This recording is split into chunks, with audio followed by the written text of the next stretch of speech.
Do you seek change in your life? Maybe things have felt rather dull or repetitive.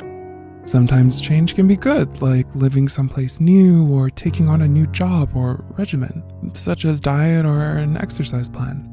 Other times, not so much.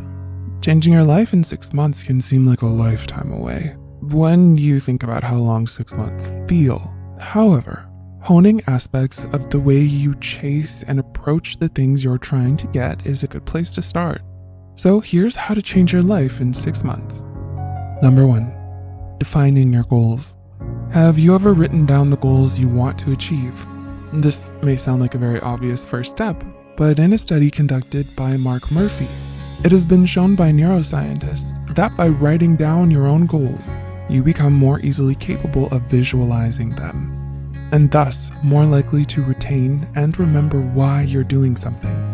Now, it's not possible to always have a pen and paper lying around, or maybe you don't feel as though you want to go find it. But as you are seeing this, see if you can find a pen and paper, or open up notes in your device and write down what exactly it is that you want.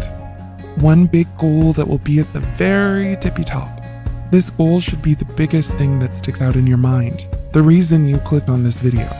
For example, if you want to be the strongest person in the world, you may write 3 core steps, such as exercise every day, eat healthier, and find a trainer. These on their own sound very challenging, and as though they may take a lot of time, money, and effort to achieve. Break them down a bit further. For exercise every day, you may make sub-bullets, such as Google a good gym, 5 crunches in the morning and 5 at night, and borrow weights from a friend. Now write a few steps about how you have to get there. Start with 3 steps. Make sure that these even smaller goals are the absolute tiniest steps that you can start as soon as possible. This may assist your brain in visualizing steps that are attainable, rather than picturing them as so out of the blue that they're impossible, and bringing them down to earth. You will notice that when you break your ultimate goal down into pieces, it gives you a starting place for you to begin. Number 2, starting small, yet forgiving. This is the time that it'll be different. I'm going to do it perfectly. If you find yourself striving for perfection, telling yourself this can sometimes be a detriment to your success even before you start. Ouch.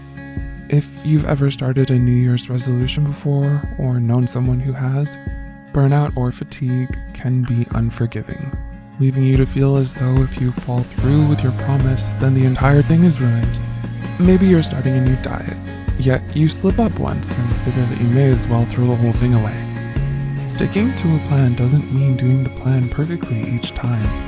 Knowing your own limits and what you're likely and not likely to do can help you decide for yourself. Let's say that you want to wake up early.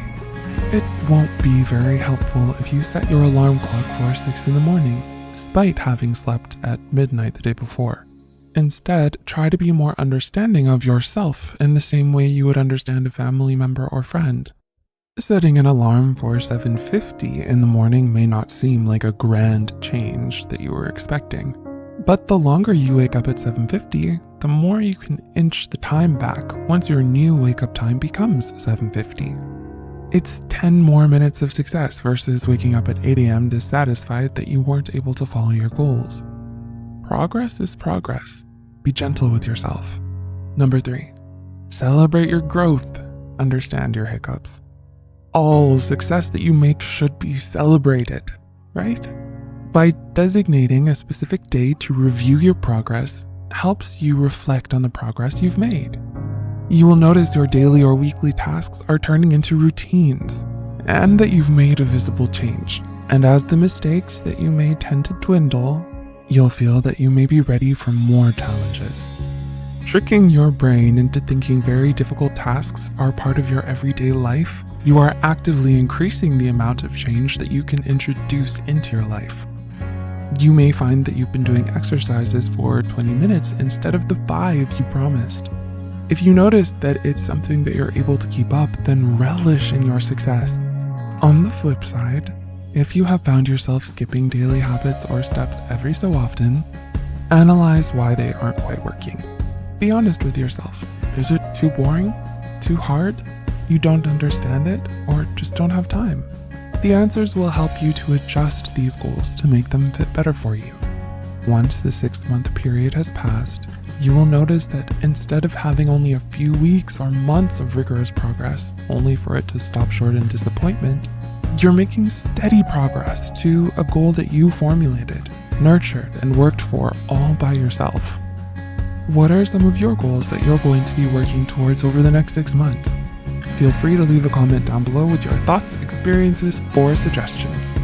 If you found this video helpful, be sure to hit the like button and share it with others who need to hear this. Thanks for watching.